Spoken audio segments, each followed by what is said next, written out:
ইনজুরির কারণে Bumrah champions trophy থেকে পড়েছেন বাদ। তাই কি টাইগার ফ্যানদের এতই উচ্ছ্বাস?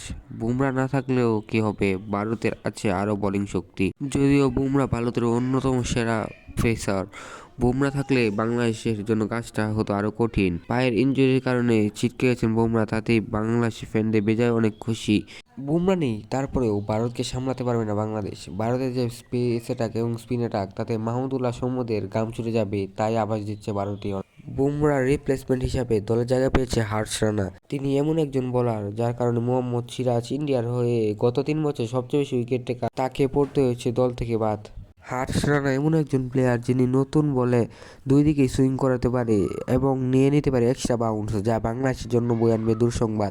বাংলাদেশি ব্যাটসম্যানরা এমনিতেই এক্সট্রা বাউন্সে এমনিতেই দুর্বল।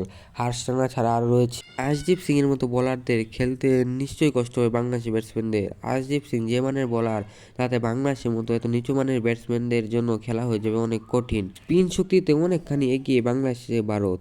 ভারতের মোট স্পিনার হলো 5 জন, তার মধ্যে একজন হলো বারুণ চক্রবর্তী। বারুণ চক্রবর্তী সবসময় নতুন বল অথবা পুরান বল সব বলেই তিনি আদায় করে নিতে পারে বড় বড় টার্ন, যা বাংলাদেশের জন্য খেলা হয়ে যাবে কঠিন। কুলদীপ যাদবের কথা তো বলারই দরকার নেই। কুলদীপ যাদব যে কোনো সময় যে কোনো দলের সঙ্গে গড়ে দিতে পারেন বড় একটি তফাৎ। কুলদীপ যাদব হলেন এমন মানের বোলার, এবং সাথে আছে ওয়াশিংটন সুন্দর। ওয়াশিংটন সুন্দর আইপিএল থেকে এখন পর্যন্ত পারফরমেন্সে করে চলেছে, তাই বলা যায় বাংলাদেশ থেকে ইন্ডিয়া ঢের শক্তিতে এগিয়ে।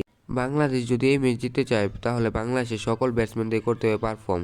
ব্যাটসম্যানরা যদি পারফর্ম না করতে পারে, তাহলে বাংলাদেশ কখনো এই ম্যাচ জিততে পারবে না। এবং দারুণ ক্যাপ্টেন্সি করতে হবে শান্তর, এবং বাংলাদেশের বোলারদের টপাটপ রোহিত শর্মা, বিরাট কোহলির উইকেট তুলে নিতে হবে, না হলে জিতা হয়ে যাবে অনেক কঠিন।